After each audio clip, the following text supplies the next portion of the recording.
আসসালামু আলাইকুম। সম্মানিত অভিভাবকবৃন্দ, শিক্ষার্থীবৃন্দ, সচেতন নাগরিকবৃন্দ, সবাইকে শুভেচ্ছা জানিয়ে আজকে আমার কথা শুরু করছি।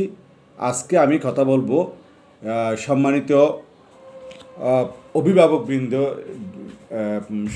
উদ্দেশ্যে, অর্থাৎ বিশেষ করে মায়েদের উদ্দেশ্যে। অর্থাৎ আমি কলেজের শিক্ষক হলেও শুধুমাত্র কলেজের শিক্ষার্থীদের নয়, যে সমস্ত মায়েদের বাচ্চারা সন্তানেরা স্কুলে লেখাপড়া করে, কলেজে লেখাপড়া করে, ইভেন কেজি স্কুলে লেখাপড়া করে, তাদের জন্য আমরা আমাদের সন্তানেরা বড় হচ্ছে, আমরা তাদেরকে কিভাবে পড়াবো, কিভাবে আমাদের পড়ানো উচিত, এটা আপনাদের সবার অভিজ্ঞতা আছে। তারপরও আমি কিছু অভিজ্ঞতা শেয়ার করব যাতে ভবিষ্যতে আপনাদের কাজে লাগে। যে আমরা এখন এই কথাটা আজকে বলার উদ্দেশ্য হচ্ছে যে এটা নভেম্বরের আজকে 28 তারিখ, অর্থাৎ মাস শেষ হচ্ছে আগামী নভেম্বর মাস, আজকে হচ্ছে অক্টোবর 28 তারিখ। নভেম্বর মাস এবং ডিসেম্বর মাস, এই 2 মাস সামনে আসতেছে। এই দুইটা মাস হচ্ছে পরীক্ষার মাস। বিশেষ করে স্কুলে বার্ষিক পরীক্ষা শুরু হবে, টেস্ট পরীক্ষা শুরু হবে, প্রাইমারি স্কুলেও বার্ষিক পরীক্ষা শুরু হবে, কেজি স্কুলেও বার্ষিক পরীক্ষা শুরু হবে, মাদ্রাসায় বার্ষিক পরীক্ষা শুরু হবে। আবার এর সাথে আবার যুক্ত হচ্ছে বৃত্তি পরীক্ষা। আবার আগামী জানুয়ারিতে গিয়ে কলেজে টেস্ট পরীক্ষা শুরু হবে। সব কিছু মিলিয়ে আগামী 2-3 মাস হচ্ছে পরীক্ষার মাস। এখন এই পরীক্ষার মাস আসলেই আমরা অভিভাবক যারা আছি আমরা খুব টেনশনে পড়ে যাই। আমার বাচ্চাকে নিয়ে আমি কিভাবে পড়াবো, আমার বাচ্চাকে আমি কি করব। এটা করতে গিয়ে আমরা অনেক সময় বাচ্চার প্রতি অবিচার করি। বাচ্চাকে আমরা তাদের যে ভালো করতে গিয়ে অনেক সময় আমরা তাদের শারীরিকভাবে মানসিকভাবে আমরা তাদেরকে অনেক পীড়া দিয়ে ফেলি। তো সেই জন্য আজকে কথাবার্তা বলা যে আমরা বাচ্চাদেরকে, আমরা যারা মায়েরা বিশেষ করে আমাদের সন্তানদেরকে ভালো করে মানুষ করতে গিয়ে আমরা তাদেরকে অনেক সময় যে জোরপূর্বক অনেক কিছু চাপিয়ে দিতে চাই। আমাদের বাচ্চারা মানসিকভাবে শারীরিকভাবে গঠন হওয়ার জন্য, তাদের বিকশিত হওয়ার জন্য আমাদের তাদেরকে কিছু সুযোগ সুবিধা দিতে হবে, লেখাপড়া করাতে হবে, তাদের মানুষের মতো মানুষ করার জন্য। আবার তাদের খেলাধুলারও সুযোগ দিতে হবে, তাদের কথাবার্তা বলারও সুযোগ দিতে হবে, তাদের চিন্তা করারও সুযোগ দিতে হবে।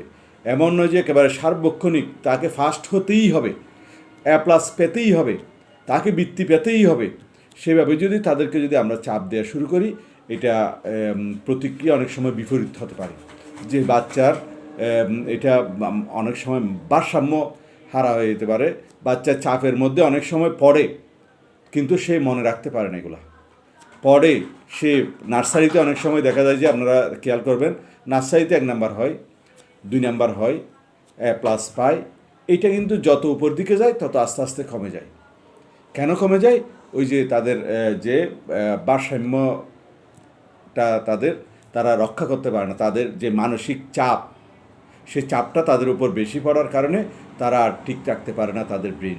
কারণ যত ব্রেনকে তাদের একটা যে বয়স অনুপাতে তার ব্রেনটা কতটুকু খাটানো যাবে, তার কতটুকু ঘুমাতে হবে, তার কতটুকু পড়তে পারবে, সে কতটুকু খেলতে হবে, সব কিছু আপনাদের অভিভাবক হিসাবে আমাদেরকে দেখতে হবে। তা আমরা যে বর্তমান যে প্রতিযোগিতার যুগ, বর্তমানে আমরা প্রতিযোগিতা করতেছি লেখাপড়া করানোর জন্য বাচ্চাদেরকে নিয়ে, যে আমার 1 নাম্বার হইতেই হবে। তো এখন সব 100 স্টুডেন্ট আছে এক ক্লাসে, সব মায়ের তো চাচ্ছে 1 নাম্বার হওয়াতে তার বাচ্চাকে। তো এখন 1 নাম্বার কি 2 জন হবে? 1 নাম্বার কি 10 জন হবে? এখন সেই 1 নাম্বার হওয়াতে গিয়ে অনেক সময় তাকে আমরা টর্চার করি, মারিও, কেন 1 নাম্বার হতে পারো নাই, ওই বাচ্চা 1 নাম্বার হয়েছে, তুমি কেন হতে পারো নাই।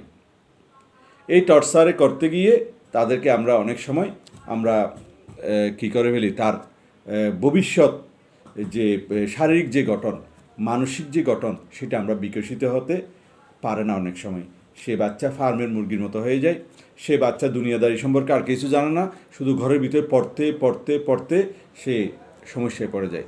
এই জন্য আমি সম্মানিত অভিভাবকবৃন্দকে আহ্বান করব, আপনারা আপনাদের বাচ্চাদেরকে পড়াবেন উৎসাহিত দিয়ে, যে তুমি পড়ো, তুমি আস্তে আস্তে পড়ো, কীভাবে পড়ো তার সাথে প্রয়োজনে বসে থাকবেন, ও কীভাবে পড়তে চায় তাকে সেভাবে আস্তে আস্তে আস্তে মুখে পড়ান, যে যা বয়স অনুসারে নার্সারিতে তাকে মুখে মুখে পড়তে হবে। তো সেই যখন ক্লাস 1-এ পড়বে, সে আস্তে আস্তে মুখে না গিয়ে আস্তে আস্তে তাকে বুঝিয়ে দিয়ে পড়তে হতে, ঠিক আছে এটা মুখস্থ করে দাও। তো এই মুখস্থ করতে দিয়ে তাকে কেন পারো নাই, ভুল হইলো কেন, এটা দিয়ে মারতে পারবেন না, তাকে প্রয়োজনে আরেকবার সুযোগ দিন। তারপরে এইভাবে আস্তে আস্তে অল্প অল্প তাকে আস্তে আস্তে করে সেই যখন ক্লাস 2-তে হবে তাকে আরেকটু বাড়ান। এইভাবে সে প্রাইমারি শেষ করার পরে যখন হাই স্কুলে যাবে তখন তাকে নিজে নিজে প্র্যাকটিস করার সুযোগ দিন। তাকে বলো, কিন্তু লক্ষ্য রাখতে হবে সে কী কাজ করতেছে। সে যদি প্রাইমারি স্কুলের কোনো ছাত্র যদি সে যদি মোবাইল ধরে, তাহলে সে মোবাইলের মধ্যে কার্টুন দেখে, বিভিন্ন ফিল্ম দেখে অনেক কিছু দেখতে পারে, কিন্তু সেই গেমের দিকে যাচ্ছে কিনা। যদি গেমের দিকে যায় তাহলে তাকে ওইটা কী করতে হবে, নিষেধ করতে হবে। মোবাইল তাকে একেবারে না দিয়ে পারবেন না, কারণ আপনি মোবাইল চালান, আপনার বাচ্চা মোবাইল চালাতে চাইবে, দেখতে চাইবে, তো তাকে মাঝে মাঝে সুযোগ দিতে হবে। তবে তাকে দেখতে হবে সে কী চালাচ্ছে। হাই স্কুলে গেলে সে গেমের বাইরে অন্য গেম তো খেলতে দিবেনই না। সে আবার তার নির্ধারিত যেগুলো স্বাভাবিক বিষয়, লেখাপড়ার বিষয় আছে, শিক্ষার বিষয় আছে, গান আছে, কবিতা আবৃত্তি আছে, সূরা আছে, কোরআন তেলাওয়াত আছে, হ্যাঁ এইগুলোর বাইরে কিছু ফিল্ম আছে, নাটক আছে, বিভিন্ন বিষয় আছে, এগুলো দেখতে পারে। একেবারে মানা করে তো আমরা আর ফিরাতে পারবো না, কারণ যুগ তো আর আগের মতো নেই। কিন্তু তার বাইরে অন্য কোথাও ঢুকে যাচ্ছে কিনা সেটা আপনাকে লক্ষ্য রাখতে হবে। তো এই সমস্ত চাপ যদি আপনারা বাচ্চাদেরকে যদি দেখেন, বাচ্চাদেরকে যদি খেয়াল করেন, তাহলে বাচ্চারা তার সে ভালো থাকবে। আবার তাকে লেখাপড়ার পাশাপাশি এই মোবাইল তো দেখতে বললাম, মোবাইল একেবারে না কেড়ে নিলে কিন্তু সে একেবারে রাগ করে, সে অন্য কিছু করে ফেলবে, তাকে দেখতে হবে। আবার খেলাধুলার জন্য পাঠাতে হবে। আর ঘরের ভিতর আমরা বাচ্চারা মায়েরা কী করি, বাচ্চা কাদা লাগলেই ও মারে, আমার বাচ্চা কেন কাদা লাগবে, কাদা লাগতে হবে। বাচ্চাদেরকে কাদা লাগবে, না হলে আমরা বড়রা কি আমাদের গায়ে কাদা লাগবে? বাচ্চাদের কাদা লাগতে হবে, বাচ্চাদের গায়ে কাদা লাগবে, দোলা লাগবে, ওরা খেলতে হবে। প্রয়োজনে আবার পরিষ্কার, আবার ঘন ঘন পরিষ্কার করলে ঠান্ডা লেগে যাবে। তো সেই জন্য বাচ্চাদের খেলতেও দিতে হবে। প্রয়োজনে আপনাদের যদি জায়গা থাকে সাইকেল চালাতে দিতে হবে। যদি পুকুর থাকে তাহলে আপনার এই যে সাঁতার কাটার জন্য সুযোগ দিতে হবে। এই সমস্ত কিছু করার পরে তাকে এইভাবে মানসিকভাবে, শারীরিকভাবে লেখাপড়ার পাশাপাশি তাকে অন্য কাজও করার সুযোগ দিতে হবে। তাহলে আপনাদের এই বাচ্চারা তাদের ব্রেইন যে মেধা সেটা খুলবে, তারা আস্তে আস্তে এগিয়ে যাবে। একটা জিনিস মনে রাখবেন, ছোটোকালে যদি তাদেরকে যদি বেশি চর্চা, বেশি মেধাকে যদি চেপে দেন, তাহলে বড় হয়ে কিন্তু এই মেধাটা নষ্ট হয়ে যাবে। আরেকটা বিষয় খেয়াল রাখবেন, সেটা হচ্ছে খাবার দাবারের বিষয়ে। অনেক সময় আমরা দেখি যে ছোটো বাচ্চাদেরকে একবার চেপে ধরে মায়েরা খাবার খাবে, এটা নয়। সে খাওয়াবো, সে যদি স্কুলে যায় তাহলে স্কুলে যাওয়ার সময় তাকে খাওয়াইতে হবে, যে কোনো প্রকারে কিছু সে যেটা পছন্দ করে সেই জিনিসগুলো প্রয়োজনে তাকে খাওয়াইতে হবে। চেপে ধরে নয়, অল্প অল্প করে সে প্রয়োজনে সে যদি নিজে না খায় তাকে খাওয়াই দিয়ে, অর্থাৎ স্কুলে যাওয়ার সময় তারটা খেয়ে পাঠাতে হবে। আর যদি টিফিনের সুযোগ থাকে তাহলে টিফিনের ব্যবস্থাও তাকে করে দিতে হবে। তাহলে তাদের মানসিকভাবে সে যত বড় হবে তাকে আস্তে আস্তে আস্তে চাপটা লেখাপড়ার বিষয়ে তাকে বুঝিয়ে দিতে হবে। তুমি যদি লেখাপড়া করো তাহলে আমরা একটা যে কথা বলি, লেখাপড়া করে যে গাড়ি ঘোড়া সরে সে, তাহলে এই জিনিসগুলো তাকে বলতে হবে, তাকে শিখিয়ে দিতে হবে, তাকে বুঝিয়ে দিতে হবে যে ওই লোকটা দেখো, এই মনীষীর জীবনীটা দেখো, ওরা এই বড় একজন অফিসারের কথা, তো আপনার আত্মীয় স্বজনের মাঝে যে বড় হয়ে গেছে তাকে কথা বলতে হবে, এত বড় হয়েছে সেই এইরকম করে লেখাপড়া করতো, সবাইকে সম্মান করতো, সবাইকে দেখে সালাম দিত, তার লেখাপড়া থেকে সবাই তাকে আবার স্নেহ করতো, আদর করতো। তুমি যদি সেরকম করে লেখাপড়া করো তোমাকে সবাই আদর করবে। তাকে মাঝে মাঝে গিফট দিতে হবে লেখাপড়াতে, তুমি যদি এরকম ভালো করো, এতক্ষণ যদি লেখাপড়া করো তা তোমাকে আমি এই জিনিসটা দেব। এইভাবে বুঝিয়ে সুজিয়ে ব্যাট দিয়ে নয়, বকা দিয়ে নয়, তার মানসিক বিকশিত হওয়ার জন্য সুযোগ করে দিতে হবে। আপনারা একটা জিনিস খেয়াল করবেন, আমরা দেখি যে আমাদের হাফেজ কানাই যারা লেখাপড়া করে তারা কিন্তু রাত দিন 24 ঘন্টার মধ্যে বেশিরভাগ টাইমে লেখাপড়া করে। তো হাফেজ হওয়া এত কঠিন বিষয়, যারা হয়ে গেছে তারা বলছে কঠিন বিষয় নয়, কিন্তু আবার অনেক সময় দেখা যায় যে ওখানে হাফেজখানা থেকে যারা উঠে ভালো করে হাফেজ হয় তারা কিন্তু ভালো হাফেজ হয়। তারা আল্লাহর রহমতে তাদের যে মেধা সেটা তারা ওইভাবে ব্যবহার করে তারা আল্লাহর হুকুমে তারা একটা ভালো মানুষ, ভালো হাফেজ হয়ে ওঠে। কিন্তু যারা ওখানে গিয়ে সহ্য করতে পারে না তারা কিন্তু দেখবেন তা ওই ছাপের মধ্যে গিয়ে তো সে একেবারে নষ্ট হয়ে যায়। তো আমরা সেই দিকে এইটা আমি নমুনাটা এই কারণে বলতেছি যে সে ওইটার জন্য হয়তো সে তার খেয়াল ওইদিকে নাই, অর্থাৎ সে ওইটার জন্য যোগ্য নয়। তাকে দেখা যায় দিলাম আমি হাফেজখানায়, তো দেখা গেলো যে সে 6 মাস 1 বছর পর সে পারতেছে না, বারবার ওখান থেকে ফালাই আসতেছে, তাহলে তাকে ওখান থেকে নিয়ে আসেন, সে যেটা চাই সেদিকে দেন। অর্থাৎ তাকে জোরপূর্বক কোনো কিছুতে দিতে যাবেন না, তাহলে তার মানসিকভাবে সেই বিপদগ্রস্ত হয়ে যাবে। কোনো সময় অনেক সময় দেখবেন যে আপনার কথাই আর শুনতেছে না, মা বাবার কথাই আর শুনতেছে না, মুরব্বীদের সাথে কথাই আর শুনতে বিয়াদবি শুরু করে দিচ্ছে। তো সেই জন্য লেখাপড়া করাবেন, কিন্তু লেখাপড়া করাবেনকে তাদেরকে তাদের উপযুক্ত করে, তাদেরকে এমনভাবে লেখাপড়া করাতে হবে বুঝিয়ে সুঝিয়ে, তাদেরকে মোলায়েম সুরে বলতে হবে, উপযোগী তার উপযোগী লেখাপড়া দিতে হবে। আমরা যখন ক্লাস 1-2-তে ছিলাম তখন আমাদেরকে 1-2-তে শুধু বাংলা এবং অঙ্ক, ঠিক আছে, অথবা আরেকটা সমাজ এরকম ছিল। আর এখন তো কেজি স্কুল ক্লাস 1-এই সব 7-8টা বইতে, এই বাচ্চারা এতগুলো কেমনে চাপ সহ্য করবে? সেই জন্য তারা একেবারে পড়তে পড়তে মানে কাহিল অবস্থায়। আরেকটা বিষয় খেয়াল রাখবেন, যারা আমি মুসলিমদের কথাই বলবো, আগে আমরা ছোটোকালে মক্তব ছিল, ফুরকানিয়া ছিল, যেখানে আমরা স্কুলে যাওয়ার আগে ওখানে ফুরকানিয়ে আমরা লেখাপড়া করতাম, আরবি শিখতাম, কোরআন তেলাওয়াত শিখতাম, কোরআন শরীফ কীভাবে পড়া শিখতাম, বিভিন্ন নিয়ত সূরা এগুলো শিখতাম, এবং নামাজ কীভাবে পড়ে, নামাজের যে বিভিন্ন বিষয়গুলো আছে সেগুলো শিখতাম। কিন্তু এখন ওই কেজি স্কুল আসার পরে, স্কুল যেহেতু সকাল 8টায় করে দিয়েছে, 8:30 করে দিয়েছে, এবং প্রাইভেট একটা বিষয় চলে আসছে, তো সেই কারণে আর সকালে মক্তবের কোনো বিষয় এখন নাই। কিন্তু তাই বলে কি আমি ধর্মীয় বিষয়টাকে একবার বাদ দেবো? তো ধর্মীয় বিষয় যার মধ্যে নাই তার মাঝে কিন্তু কিছুই নেই। তাকে ধর্মীয় মূল্যবোধ, ধর্মের যে বিষয়গুলো আছে তাকে আমরা মুসলিম হিসাবে তাকে কোরআন তেলাওয়াত করা, নামাজ শিক্ষা, দোয়া দরুদ শিক্ষা, কীভাবে আমরা ইসলামের যে রীতিনীতি এগুলো দিয়ে শিক্ষা দিতে হবে।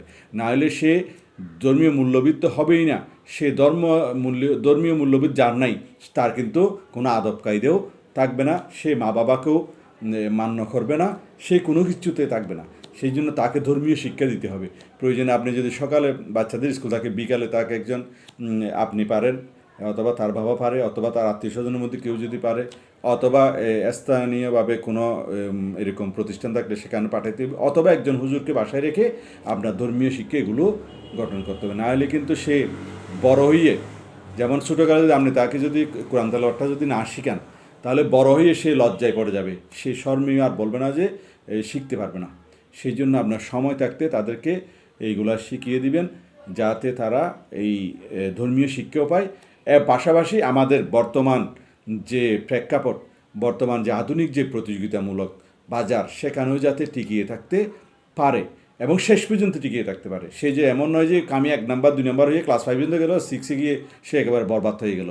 এমন অনেক স্টুডেন্ট আছে একেবারে 1 নাম্বার 2 নাম্বার 3 নাম্বার হয়ে গেল, কলেজে গিয়ে সে একেবারে পিছিয়ে পড়ে গেছে।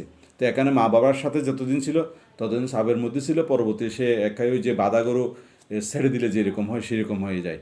তো সেই জন্য আমাদের সকল দিক চিন্তা করে আমাদের সন্তানদের প্রতি আমাদের নজর দিতে হবে। আমাদের সন্তানদেরকে লেখাপড়া করানোর জন্য আমাদের উচিত তাদেরকে সঠিক সিদ্ধান্ত দেওয়া।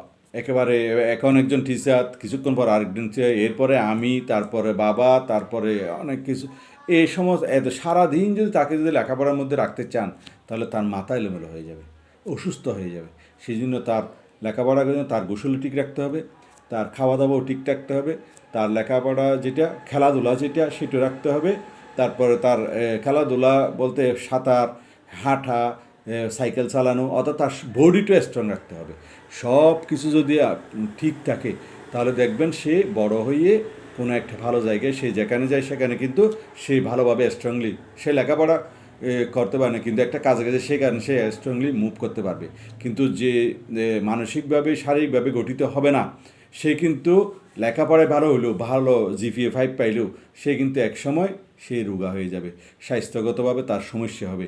সেই কারণে আমাদের উচিত আমরা বাচ্চাদেরকে তাদের মতো করে অর্থাৎ সময় উপযোগী করার চেষ্টা করব, মানুষ করব, পাশাপাশি তাদের এই সমস্ত বিষয় একেবারে সেবে ধরে তাকে অবশ্যই এ প্লাস পেতে হবে, এই প্রতিযোগিতায় যাতে না নেন।